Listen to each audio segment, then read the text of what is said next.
come off here.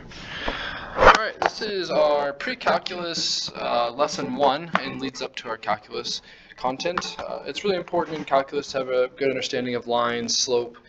We do a lot of tangent slope, a lot of stuff with derivatives that are based on finding slope and curve sketching, etc. So we just want to be really familiar with lines. We don't want that to be any trouble for us, so we're going to review that today. So in doing so, we're going to talk about, we have the distance formula, midpoint formula, and then the slope formula. And then we also have 3 line forms we're going to talk about. We have slope-intercept form, point slope form, and general form. So just going through some class examples here. So the first example asks us to find the distance and the midpoint between these 2 points. So distance formula is right at the top there. So we're just going to use that big radical distance formula. Okay, and remember x2, x1 just means 0.2, 0.1. That just helps with order. So if you do x2, you're looking at -3. And you're doing minus x1, which is 8. And we're squaring that, and we're adding that to the other -3 for y. And we're minusing a -5, which minus a minus, you have a plus there.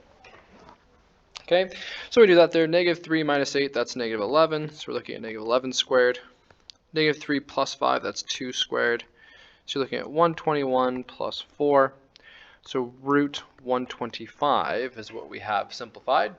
We can break that radical down, which we will do. It is going to be 25 times 5, with the 25 coming out as a 5. So your answer for simplest radical form is 5 root 5 for the distance between those points. Okay. A little bit easier one is the midpoint formula. You simply just add the x's, divide by 2. You add the y's, you divide by 2. So if I go 8 plus -3 over 2 for the x, -5 plus -3 over 2 for the y. So that's going to be 8 plus -3 is 5 over 2. -5 plus -3 is -8 over 2 for a -4. So that is your midpoint between those 2 points. It's 5 halves, -4. Okay, so kind of moving forward here, it says find the equation of a line through to -7 with a slope of -1/2. When it comes to these types of questions, I typically do everything in slope form and kind of adjust if I need to. I think slope form is kind of the most common. So slope form is your y equals mx plus b. Now, if you look, slope form has a y, an m, an x, and a b. It's got 4 different things. Well, in this question here, we've been given 3 pieces of information. We've been given x, we've been given y, and m. So if you ever have everything but one, you always can solve. That's what we're going to do here. So we're going to take the y equals mx plus b. And we're going to plug in the y coordinate of -7 for y, the m, which is a slope for m, the x, which is 2, and then see all we have left is b. And so now we're just going to solve. So we do that, we get -7 equals -1 plus b, because -1/2 times 2 is -1. We have add the 1, b is -6.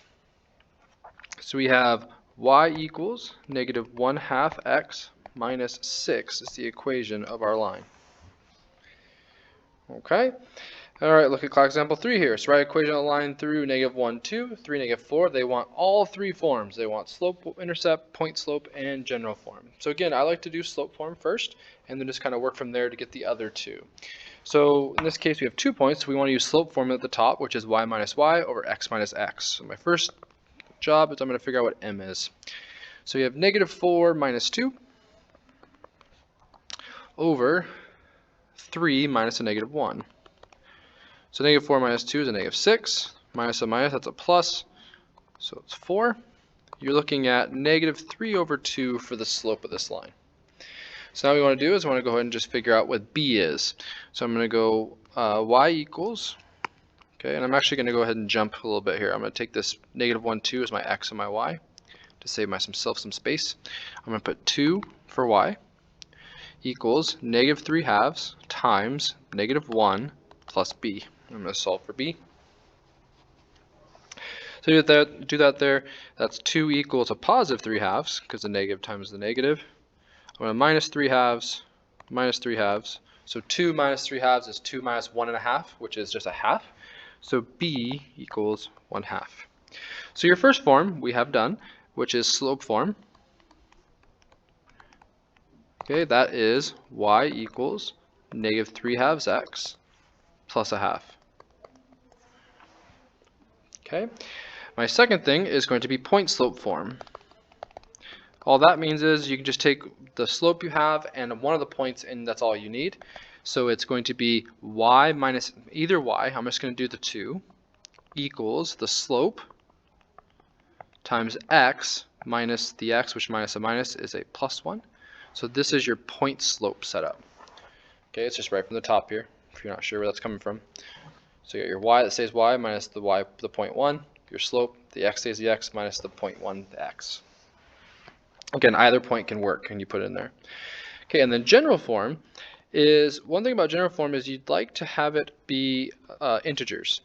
Okay, and so when I look at my slope form, I notice they both have a denominator 2, so what I'm going to do is I'm going to times my slope form by 2 to everything. So that's going to give me 2y equals negative 3x plus 1.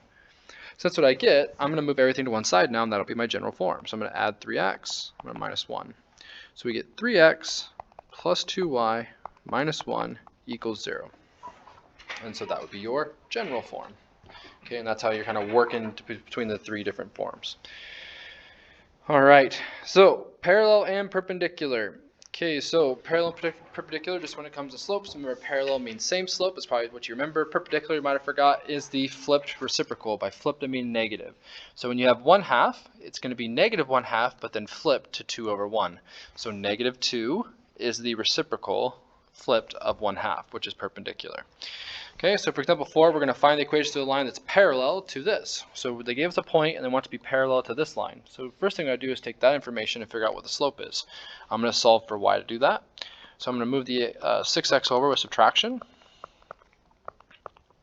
Okay, I'm going to divide by negative 2, divide by negative 2, divide by negative 2. So y is 3x plus 5/2. The 5/2 isn't important, we just wanted the slope solved. So now we have a slope and we have a point. We're just doing what we did in the second example. We're going to say, okay, so that means that 2 goes in for y, 3 is my m, negative 5 is my x, I don't know b. So 2 equals negative 15 plus b, add 15, whoa, a little bad there on the handwriting, add 15, 17 equals b. And so now we are done. The equation of this line would be 3x plus 17. Okay. All right, and then we got a couple more examples here. So example 5, determine 2x plus 3y equals 1, and 6x minus 4y minus 1 are perpendicular. So what we have to do is get both these in a form we can recognize their slopes, and then we are going to see if they're perpendicular by the slopes they have. So we're looking for flipped reciprocals.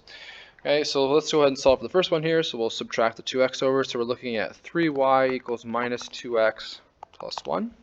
We divide 3, we divide 3.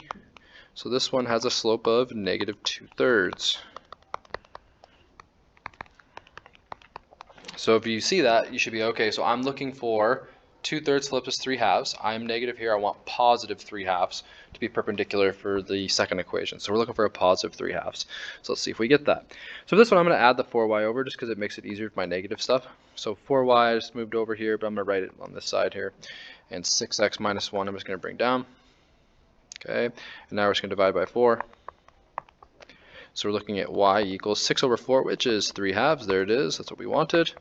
So the slope is 3/2. So yes, they are perpendicular. 3/2 and negative 2/3. All right, in closing here, for example 6, it says find the point of intersection between the 2 points. That's obviously where they cross. That's their solution, you could say. We can do this in a couple different ways. We can use elimination, substitution, different type of things. And the first way right now, when you have y equals something and y equals something, you set these equal to each other and solve for x. That'll get you the common x which they share in the where they cross. Once we get their common x, then we plug in to find the y they share. Okay, so to do that, we're going to go 3x plus 2 equals negative 1/5 x minus 14. Now I typically don't really like dealing with the fractions myself, so I'm going to times everything by 5 to get rid of that 1/5. So that's going to give me 15x. You don't have to do this if you're comfortable with the fractions. I just sometimes think it's a little bit easier to kind of write it like this. And now I'm just ready to solve for x. So I'm looking at 16x equals negative 80. divide the 16, divide the 16, x is -5. So my point of intersection is a -5 for the x. I'm going to take this -5, I'm going to put it in either equation. This equation is probably a little bit easier. And I'm going to solve for y, which is not really solving, it's basically just going to have to just calculate. 3 times -5 plus 2, that's -15 plus 2, so looking at -13 is what y is. So -13 is the coordinate of the point. Okay, so that is our first lesson in our pre-calc review section, getting us ready for our calculus stuff coming up. If you have any questions, feel free to reach out. Thanks for tuning in.